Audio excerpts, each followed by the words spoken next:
बहुत जन्म बिछरे थे माधो, एह जन्म तुम्हारे लेखे। कह रविदास आस लग जीवों, चिर भयो दर्शन देखे। कह रविदास आस लग जीवों, चिर भयो दर्शन देखे। जुगो जुग अटल चवर छत्र तख दे मालिक, हाजरा हजूर ज़ारा ज़हूर शब्द गुरु। सतगुरां दी पावन पवित्र निगी गोद अंदर जुड़ बैठे सतसंगी जनों, वड्डियां भागां वाले हो। सतगुरां दी अपार रहमत किरपा नाल पावन दरबार दियां हाज़रियां भर के आप जी अपना जन्म सफला कर रहे हो जी। मेरे तो पहला गुरु घर दे कीर्तियां ने आप जी नूं शब्द गुरबाणी नाल जोड़िया है। समा है गुरमत विचारां दा। बाबा फरीद साहब जी जिन्हां दी पावन बाणी दी विचार आरंभी हुई है साध संगत। अज दे इस पावन सलोक अंदर जो बाबा फरीद साहब जी ने सर्ब सांझा उपदेश मनुखता नूं बख्शिश किया है, वो रहमत कर रहे ने। पहला इस पावन सलोक नूं असी बड़े प्यार नाल सरवण करांगे, फिर इस शब्द सलोक का जो भावार्थ है वो विचारन का यतन करांगे जी। सतनाम वाहिगुरु जी। फरीदा सिर पलिया दाड़ी पली, मुच्छा भी पलियां। रे मन गहले बाबले, माणे क्या रलियां। सिर पलिया दाड़ी पली, मुच्छा भी पलियां। रे मन गहले बाबले, माणे क्या रलियां। वाहिगुरु जी का खालसा, वाहिगुरु जी की फतेह। साध संगत अज दे इस पावन सलोक अंदर जो बाबा फरीद साहब जी की रसना तो उच्चारण किया होया 55 नंबर सलोक है। बाबा फरीद साहब जी ने रहमत की कि फरीदा सिर पलिया दाड़ी पली, मुच्छा भी पलियां। पलियां तो भाव है पक गईयां। जिवें जिम्मेदार जमीन दे अंदर जदों खेती करता है, खेती जदों पकण दे उपर आंदी है तो पहले वाला रंग अपना चेंज करके अपना रंग वटा लैंदी है। जदों हरे रंग तो उदा रंग चेंज हो जाए, जिम्मेदार कह देंदा है कि मेरी फसल अज पक चुकी है, क्योंकि पहला उसका रंग कुछ होर सी। पर जदों फसल पकी, पकण तो बाद उस फसल ने अपना रंग जड़ा है पहले वाला बदलाया ते दूसरा रंग जदों चढ़ गया तो किसान ने कह दिता कि मेरी अज फसल जड़ी है वो पक चुकी है। बाबा फरीद साहब जी अज कहते ने, आखते ने कि जो पहला इस शरीर के उपर केस आए सन उन्हां दा रंग कुछ होर सी, पर अज समय दे नाल इस शरीर के उपर उन्हां आए हुए केसां दा रंग उन्होंने भी अपना रंग जड़ा है वो बदला लिया है। तो बाबा फरीद साहब आखते ने कि सिर पलिया, सिर भी पक गया, भाव के अज सिर दे केस जड़े वाल ने वो चिट्टे हो गए ने। दाढ़ी पली, दाढ़ी जड़ी है वो भी चिट्टी हो गई है, ते नाल आखदे ने कि मुछां भी पलियां। मुछां दा रंग जड़ा है वो भी सवेत हो गया है, वो भी चिट्टा हो गया है। ते हुण बाबा फरीद साहब आखदे ने कि रे मन गहले बावले, हे गहले इंसान, गाफल इंसान, कमले इंसान माणे क्या रलियां। तू अजे भी दुनिया के पदार्थां दे विच, दुनिया दियां वासना दे अंदर तू ग्रसिया हुए, अजे भी तू दुनिया के सुखां दे अंदर ही खचित है। माणे क्या रलियां, तू अजे भी उस मालक दे नाम दे नाल जुड़िया नहीं, जिन्हों बाबा फरीद साहब आखदे ने कि देख फरीदा जूथिया दाढ़ी होई भूर, अगों नेड़ा आया पिछा रेहा दूर। देखो हुण दाढ़ी भूर हो गई है, दाढ़ी तेरी चिट्टी हो गई, तेरे केस चिट्टे हो गए, ते सच है ये संकेत है कि अगों नेड़ा आया। तेरा अगे दा समा जिहड़ा है, अगे जाण दा समा जिहड़ा है, वो नेड़े आ गया, ते पिछा हुण दूर रह गया। भाव कि पिछली उम्र हुण गुजर चुकी है, तू अगे वस्ते कुछ नाम धन नूं क्यों नहीं विहांजदा। रे मन गहले बावले, माणे क्या रलियां। अज बाबा फरीद साहब ने देखो गल कीती शरीर की गल करके, अंगां की गल करके। बाबा फरीद साहब मन नूं संबोध करते ने।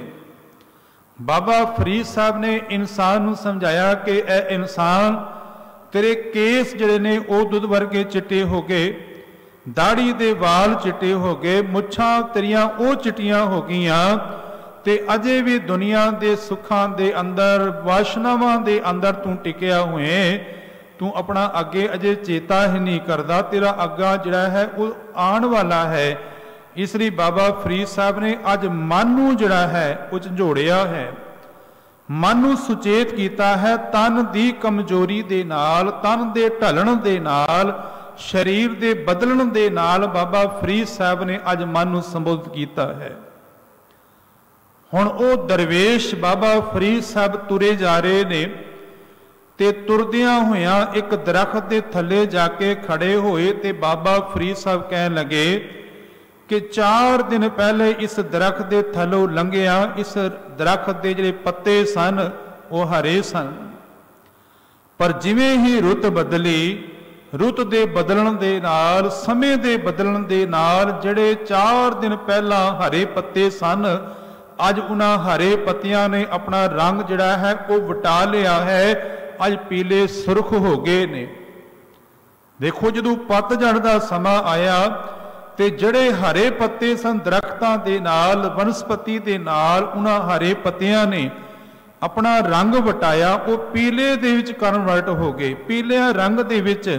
ते अखीर उन्होंने अपने असले दे नालों, दरख्त दे नालों टुट के जमीन दे उपर डिग पैना है। बाबा फरीद साहब कहन लगे कि इस दरख्त नूं आए हुए हरे पत्ते पीले होए, पीलियां तू इन्हां ने अखीर जमीन दे पर डिग जाना है। मनुख तेनू भी पहला काले केस आए, फिर चिट्टे केस आए। सच जानी उन्हां दरख्त दे पत्तियां दे नाल जे वसंत दी रुत आएगी, उन्हां दे नाल फिर पत्ते आ जाने ने। पर तेरा गया होया समा ये वापस नहीं आने वाला। जिहड़ा समा एक बारी गुजर गया वो समा वापस नहीं आने वाला। ते सतगुरु महाराज ने रहमत की, आखन लगे समय दा और रुत दा केवल वनस्पति दे उपर ही नहीं, मनुखी जात दे उपर भी फर्क पिया है। गुरुदेव पातशाह दा पावन बचन है, धन गुरु नानक सच्चे पातशाह आखदे ने कि जे ही रुत काया सुख ते हा। जे ही रुत भाव के जिस तरह की रुत है, जिस तरह का क्लाइमेट है, जे ही रुत काया सुख ते हा, ते हो जे ही देही ते देही भी उसे तरह का असर कबूल कर दी है। भागां वाले हो जे हिंदुस्तान की धरती पर रहंदे हां ते 6 ही रुतां का सुख अज मनुख माण रहा है। पर केवल हिंदुस्तान दे विच बाहरले देशां दे ये सारियां रुतां नहीं ने, और ना ही इंसान इन्हां 6 रुतां का सुख माणदा है। हुण देखो रुत दे नाल मनुखी शरीर के उपर और वनस्पति के उपर ही प्रभाव पैंदा है। हिंदुस्तान के उपर रहन वाले मनुखों की शक्ल, उन्हां दा रंग रूप वखरा है। मेरे मालिक ने ये पावन वचन उच्चारण किए ने कि मेरे प्रभु साचे एक खेल रचाया। मेरे प्रभु साचे ने एक खेल रचाया कि कोई ना किसी ही जिहा उपाया कि कोई भी किसी होर दूसरे वर्गा नहीं है। एक मनुख उदी शक्ल दूसरे नाल नहीं मिलती, हालांकि शरीर के सारे अंग एको वर्गे ने, पर फिर भी मेरे मालिक ने एको वर्गी शक्ल एक दूसरे नाल नहीं मिलती। इत्थों तक असी कहते हाँ कि अखां दियां जो पुतलियां ने, अखां दूसरे नाल मैच नहीं करदियां। अज असी आधार कार्ड जो बनाने जाते हैं उत्ते फिंगर प्रिंट्स और अखां की जिहड़ी है वो पहचान की जाती है। हुण अखां एक दूसरे नाल नहीं मिलदियां, उंगलियां जड़ियां ने उहदे फिंगर प्रिंट्स जिहड़े ने एक दूसरे नाल नहीं मिलते।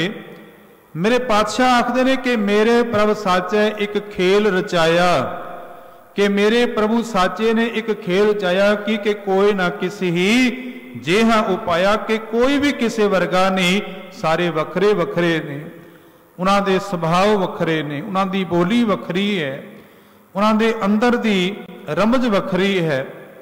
ते इत्थों तक कि हिंदुस्तान के उपर रहन वाले मनुखों की शक्ल, उन्होंने नैन नक्श वखरे ने। पर तुसी नेपाल ते चले जाओ, उत्थे दे मनुखों की शक्ल उन्हां दी वखरी है। जे तुसी चीन दे चले जाओगे, उन्हां दे लोकां दी शक्ल वखरी है, क्योंकि जे ही रुत तेहा काया सुख तेहा। महाराज आखदे कि रुत का प्रभाव मनुखी शरीर दे विच पैंदा है। साउथ अफ्रीका दे चले जाओगे, उन्हां दा रंग रूप, उन्हां दियां शक्लां वखरियां ने। तुसी इंग्लैंड चले जाओगे, उत्थे दे लोकां दा उन्हां दा रूप रंग वखरा है, उन्हां दियां शक्लां वखरियां ने। गुरुदेव आखदे ने कि रुत का प्रभाव, क्लाइमेट का प्रभाव जिहड़ा है वो मनुखी शरीर के उपर, और केवल मनुखी शरीर नहीं, जे वनस्पति देखांगे, दरख्त देखांगे तो इत्थों के दरख्त और उत्थे दे दरख्तां दे च ही फर्क है। गुरुदेव ने अज रहमत की कि रुत का प्रभाव, समय का प्रभाव सारियां दे उपर पै रहा है, भावें वो वनस्पति है ते भावें जी जंत ने, सारियां दे उपर इहदा प्रभाव पै रहा है। गुरुदेव आखदे ने कि जे ही रुत काया सुख तेहा तेहो देही देही, देही फिर उस तरह की बनती है। पर अज बाबा फरीद साहब ने रहमत की, आखन लगे कि फरीदा सिर पलिया, सिर चिट्टा हो गया, केस चिट्टे हो गए सिर दे, दाढ़ी भी चिट्टी हो गई, मुछां जड़ियां ने वो भी चिट्टियां हो गई, रे मन गहले बावले माणे क्या रलियां। जे प्रभाव पिया ते अज बाबा फरीद साहब ने आख्या कि अखी देख पतीणियां, जिन्हां अखां दे नाल बड़ा कुछ देखिया, पर अज अखां पतलियां हो गईयां ने, अखां कमजोर हो गईयां ने। जो जवानी दे अंदर अखां दे नाल साफ नज़र आंदा सी, अज उन्हां अखां दे नाल वो साफ नज़र नहीं आंदा। अखी देख पतीणियां, सुन सुन रेणे कन, कन भी सुन सुन के हुण थक गए ने। कन्ना अंदर भी वो सतिया नहीं है, कन्ना अंदर भी वो ताकत नहीं जो साफ सुन सकन। ताही मनुखा ने अज अखां दे अंदर गिलास लवाए हुए ने, कन्ना दे अंदर मशीनां लवाइया हुई ने। गुरुदेव आखदे कि अखी देख पतीणियां, सुन सुन रेणे कन, साख पकेंदी आईया। शाखां जड़ियां ने ये शरीर दियां शाखां, जिवें दरख्त दियां शाखां टाहणियां ने, इस तरह ये शरीर दियां जो शाखावां ने, हथ ने, पैर ने, इन्हां अंदर भी वो ताकत नहीं रही, ना ही इन्हां इंद्रियां अंदर ताकत रही है। बाबा फरीद साहब का बचन है। बाबा फरीद साहब आखदे ने कि ए फरीद इन्नी नेकी जंगी है, थल डूंगर पव्योम, इन्हां निक्कियां निक्कियां जंगां दे नाल, इन्हां छोटियां छोटियां लत्तां दे नाल, थल थल तो पाओ सारी धरती, डूगर किया जाता है पहाड़ां नूं, कि पहाड़ां दे उपरों सारी धरती दे उपरों घूम के आ जांदा सा, पर अज ऐसा बिरध अवस्था आई, बुढ़ेपे दी अवस्था आई। अज फरीदै कूजड़ा। फरीद साहब आखते ने कि कूजड़ा जिहड़ा वो भांडा जिस ते उजू करते ने, सौखा शब्द कह देवां लोटा जिहड़ा है, वो नाल टेबल दे उपर रखिया होया, पर सै कोसा थियो। बाबा फरीद साहब आखते ने कि कोल रखिया होया वो कूजड़ा, वो लोटा भी सैकड़े को नजर आ रहे है, क्योंकि हुण शरीर दे अंदर सत्या नहीं रही, शरीर अंदर ताकत नहीं रही, ते कोल पिया होया लोटा भी सैकड़े कोहां दूर नजर आ रहे है। जवानी दे विच निक्कियां निक्कियां जंगां दे नाल सारी धरती, सारे पहाड़ां दे उपरों घूम के आ जांदे सन। अखी देख पतीणियां, सुन सुन रेणे कन, साख पकेंदी आई आ, ये शाखा शरीर रूपी शाखा भी पक गई, इंद्रे भी पक गए, ते होर करेंदी वन, शरीर ने भी फिर होर रंग वटा लिए। जो जवानी दे अंदर शरीर अंदर ताकत सी ना, अज बुढ़ेपे दे अंदर शरीर ढल गया, वो ताकत भी नहीं रही, ते सच जानना वो खूबसूरती भी नहीं रही जो जवानी दे अंदर सी। गुरु तेग बहादुर सच्चे पातशाह ने ताही बाणी अंदर रहमत की है, आखने के बिरद पयो सूझे नहीं। बिरद अवस्था अंदर हुण गल सुझदी नहीं, इतों तक के गल्लां हुण भुल्लण लग पईयां ने। बिरद भयो सूझे नहीं, काल पहुंच्यो आन, कोह नानक नर बावरे, क्यों ना भजै भगवान। क्यों उस भगवान नो परमेश्वर नूं तू भजदा नहीं है, क्यों उस मालिक दी प्रभु दी भगती नहीं करदा। सिर कंपियो पग डग मगे, हुण सिर जड़ा है वो कंबण लग पिया है। सिर कंपियो पग डग मगे, नैन जोत ते हीन, अखां अंदर हुण वो रोशनी नहीं रही, अखां अंदर वो सतिया नहीं रही। कि सिर कंपियो पग डग मगे, नैन जोत ते हीन, कोह नानक ए बिद भई, तऊ ना हरस लीन। तू अजे भी हरि दे नाम दे विच तू लीन नहीं होंदा। ते साध संगत सच्चाई है, शरीर कमजोर होया है, शरीर दे अंदर ताकत कमजोर हुई है। अखां दे इंद्रियां दे अंदर या शरीर दे इंद्रियां दे अंदर ताकत खत्म हुई है, पर वासना खत्म नहीं हुई। दाने मनुख कहते हैं कि जितनी वासना एक जवान मनुख नूं है, उस तो वध वासना एक बुजुर्ग दे अंदर टिकी हुई है। केवल शरीर दे इंद्रियां अंदर ताकत खत्म हुई है, शरीर दे अंदर ताकत सत्या खत्म हुई है, वासना अजे भी प्रबल है। कबीर साहब ने अपनी बाणी अंदर क्या वो आखदे कि थाके नैन, अखां थक गईयां। जिन्हां अखां दे नाल बहुत कुछ देखिया, भाई गुरदास जी आखदे ने, अखी देख न रजियां वो रंग तमाशे। ये अखां कदे रजियां ने, बड़े रंग तमाशे इन्हां अखां ने देखे ने।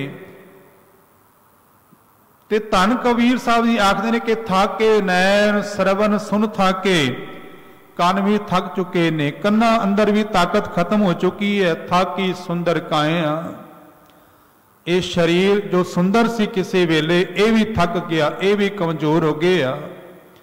जरा हाक की सब मत थाकी।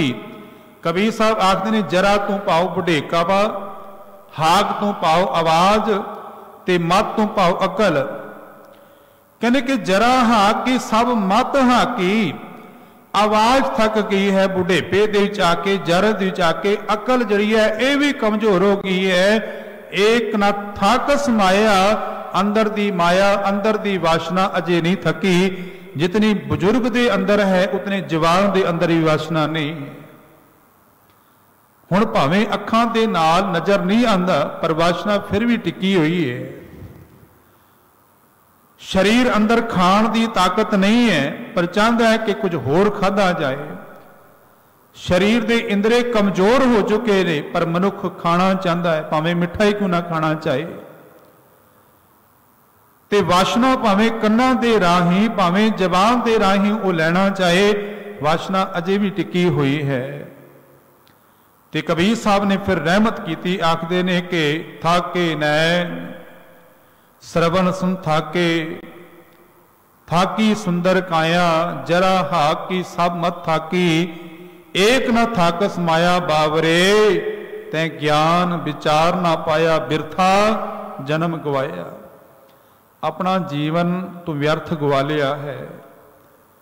जो अज बाबा फरीद साहब आखते ने कि सिर पलिया, दाड़ी पली, इथे भली नहीं है पली है, कि सिर पलिया, सिर भी चिट्टा हो गया, पक गया, दाड़ी पल गई, मुछां भी पलियां, रे मन गहले बावले, माणे क्या रलियां पर सारे नहीं। जिन्हां गुरमुखां ने बुढ़ेपे नूं सवार लिया। मैं कल भी अर्ज की है कि बुढ़ेपा बहुत वड्डी दात है, जीवन का बहुत बड़ा तजर्बा है बुढ़ेपा। पर जे बुढ़ेपे नूं संभाल ले तो बुढ़ेपे वर्गी दात ही कोई नहीं है। रविदास जी ने मालिक दे चरनां दे अरदास की। रविदास जी आखते ने कि हम सर दीन दयाल तुम सर, अब पतियार क्या कीजै, बचनी तोर, मोर मन माने, जन को पूरन दीजै दाता, हम सर दीन। मेरे वर्गा दीन, मेरे वर्गा कंगाल कोई नहीं, दयाल ना तुम सर, तेरे वर्गा दयाता कोई नहीं।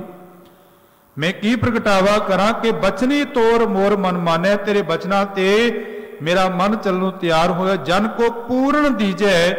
ते अखीर आखते हैं कि बहुत जन्म बिछड़े थे माधो, बहुते जन्म मालक तेरे तो विछड़ के आन जान दे गेड़ अंदर, 84 दे गेड़ अंदर पे रहे हाँ। ये जन्म तुम्हारे लेखे, ये जन्म तेरे लेखे दी लग जाए। कह रविदास आस लग जीवों, चिर प्यो दर्शन देखे। बड़ा चिर हो गया हूँ, कितना चिर हो गया, कई जन्म है कीट पतंगा, कई जन्म गजमीन कुरंगा, चिर प्यो दर्शन देखे।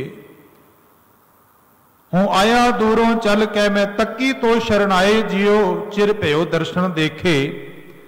ते रविदास जी कहते हैं कि मालिक जी कृपा कर, ये जन्म तुम्हारे लेखे। कह रविदास आस लग जीवों, चिर प्यो दर्शन देखे। मालिक की रहमत हो जाए। गुरु अमरदास सच्चे पातशाह भावें धर्मी सन, पर 60 साल की उम्र दे विच जिसनों बाणी आखदी है कि 60 का बुढ़ेपा आवे। 60 सालां दी उम्र दे विच धन गुरु अमरदास महाराज गुरु अंगद देव की शरण च आए। 12 साल सेवा करके धन गुरु अमरदास महाराज गुरता गद्दी पर विराजमान हुए ते 95 साल तक गुरता गद्दी पर बैठ के उन्होंने संसार नूं गुरबाणी राही मालिक दे चरनां दे नाल सुनहरा जिहड़ा है वो पावन बाणी का उपदेश बख्शिश किया। उन्होंने परथाई ही मेरे मालिक आखते ने कि गुरमुख बूढ़े कदे ना ही जिन्हां अंतर सुरत ज्ञान। देखो बुजुर्गी बुजुर्गी कह के मनुख नूं लताड़े ही ना, बुजुर्गी बहुत वड्डी दात है। जे बाबा अमरदास महाराज ने बुजुर्गी दे अंदर उस मालिक दे नाम नूं आराध्या, प्रभु दे नाम नूं सिमरे है। धन बाबा बुढ़ा जी ब्रह्म ज्ञानी ने ते तकरीबन 12 साल की उम्र के शरण च आके 125 साल तक तकरीबन 113 साल गुरु नानक दे घर की सेवा की बाबा बुढ़ा जी ने। भाई मनी सिंह जी, बाबा दीप सिंह जी वो महान योधे ने जिन्होंने बुजुर्गी लेखे दे चलाई है।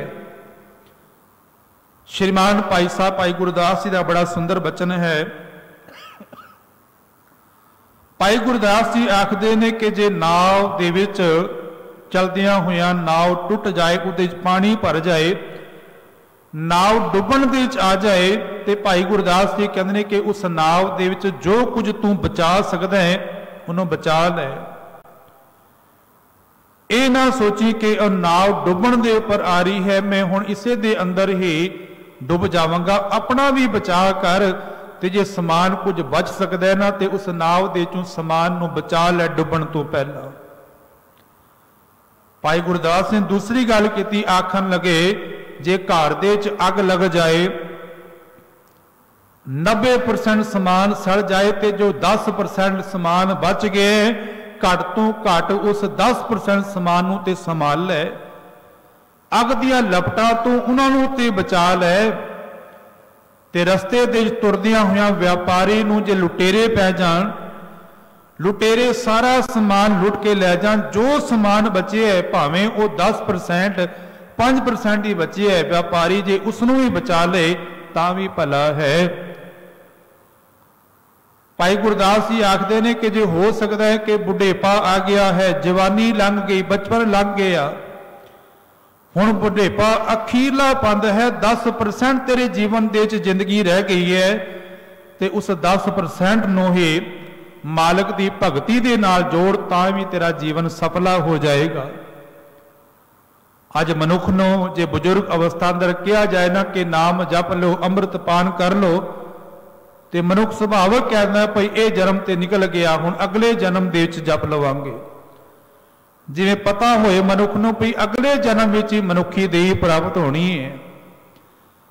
भाई गुरदास जी आखते हैं कि जो समा सड़ चुके है, जो समा निकल चुके है, वो ते सड़ ही गया, वो ते निकल ही गया, जो बचिया होया घट तो घट उसनूं ते सांभ लै। जो अज बाबा फरीद साहब आखते ने कि फरीदा सिर पलिया दाड़ी पली, मुछां भी पलियां रे मन गहले बावले, माणे क्या रड़ियां, अजे भी तू दुनिया के पदार्थां विच चस्कियां दे अंदर वासनावां दे अंदर लिप्त होया पे, मालिक दी भगती कर लै। ते धन गुरु अमरदास सच्चे पातशाह महाराज जिन्हां दे परथाए भट्ट जालब जी ने बड़ा सुंदर बचन किया है। वो आखदे ने कि धन गुरु अमरदास महाराज, क्योंकि भट्टां दा टोला सब तो पहला गुरु अमरदास महाराज की शरण च आया, ते भट्ट साहबाना ने गुरु अमरदास महाराज के जीवन नूं बड़े गोह दे नाल, बड़े ध्यान दे नाल देखिया कि कथनी और करनी दे गुरु अमरदास महाराज एको ही ने। ते भट्ट जालब जी ने फिर बचन किए, आखते कि तैं पढ़ियो एक मन धरियो एक कर एक पछाणियो। हे धन गुरु अमरदास सच्चे पातशाह, तैं पढ़ियो एक, तू एक अकाल पुरख नूं ही पढ़िया है। तैं पढ़ियो एक मन धरियो एक, मन अंदर भी इको नहीं धरिया है, टिकाया है। कर एक पछाणियो, सारिया अंदर एक नूं ही पछाणिया है। नैण बैण मुंह एक, एक दो ठाए ना जानियो। नैण तो भाव अखां दे विच, बैण तो भाव बचनां दे विच, मुख तो भाव मुख दे विच। नैण बैण मुंह एक, एक दो ठाए ना जानियो। एक तो बिना होर किसी थां जानी नहीं कि सब कुछ करने वाला वो मालिक अकाल पुरख परमात्मा ही है। तो फिर अगे आखते हैं कि सुपन एक प्रतख एक, सुपने अंदर भी उस मालिक दे ही सुपने आते हैं। तो सच्चाई है मनुख जिस तरह की सोच सारा दिन करते हैं ना, रात को सुपने भी उस तरह के आते हैं। जे सारा दिन वासनावां दे अंदर खचित रहेगा तो रात को सुपने भी उस तरह के आएंगे साध संगत। जे सारा दिन माया के पिछे दौड़े तो रात को सुपने भी माया के ही आने ने।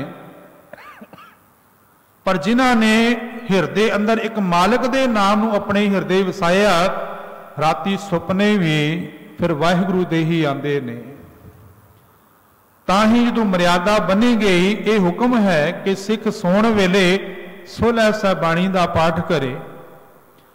ते कबीर साहब ने फिर अपनी बाणी अंदर क्या है, कबीर साहब आखते ने कि सुपने हो बरड़ाए कै जह मुख निकसै राम, ताके पग की पान ही मेरे तन को चाम, के उदे पैरां दी मैं पन ही बन जावा, मेरे तन का चम बन जाए, मेरे तन का जोड़ा बन जाए। तो उस गुरमुख दे जिसने हरि दे नाम नूं अपने हिरदे ही वसाया, उदे पैरां दी मैं पन ही बन जावा, जोड़ा बन जावा। सुपन एक, सुपने अंदर भी ते प्रतख एक, एक समय लेनो इको अंदर ही लीन रहिंदा है। ते अगे बड़ा सोहना बचन किया भट्ट जालब जी ने। वो आखदे ने कि 30 एक अर 5 सिद्ध 35 ना खीणो। 30 किया जाता है 30 दिनां नूं। हुण 30 दिनां तो साल, साल तो सदी, सदी तो जुग, भाव के उन्होंने दे हिरदे अंदर सदा ही, भावें साल है, भावें महीना है, भावें सदी है, भावें जुग है, एक अकाल पुरख है, 30 एक और 5 सिद्ध।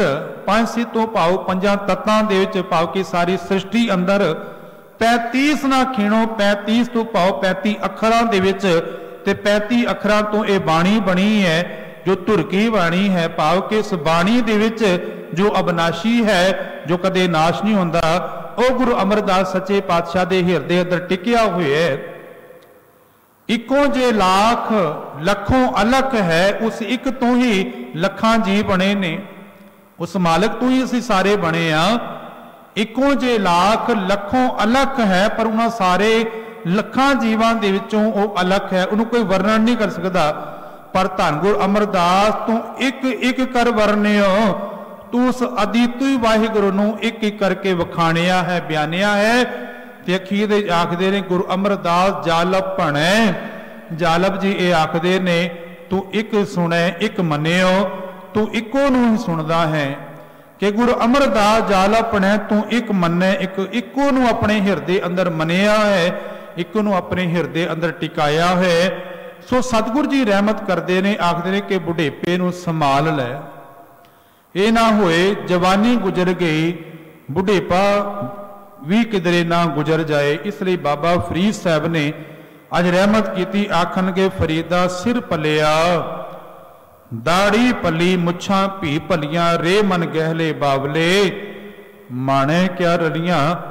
अजे भी तू दुनिया के पदार्थां अंदर, दुनिया के चस्कियां अंदर, वासना अंदर टिके, अपने जीवन नूं सवार लै, ताही तेरा ये लोक सुखी आ, पुरलोक सुहेला हो जाएगा। सतगुर कृपा करन बोलदियां बेअंत भुला, गुरु समर्थ है, संगत बख्शण जोग है, बख्श देना आखो जी।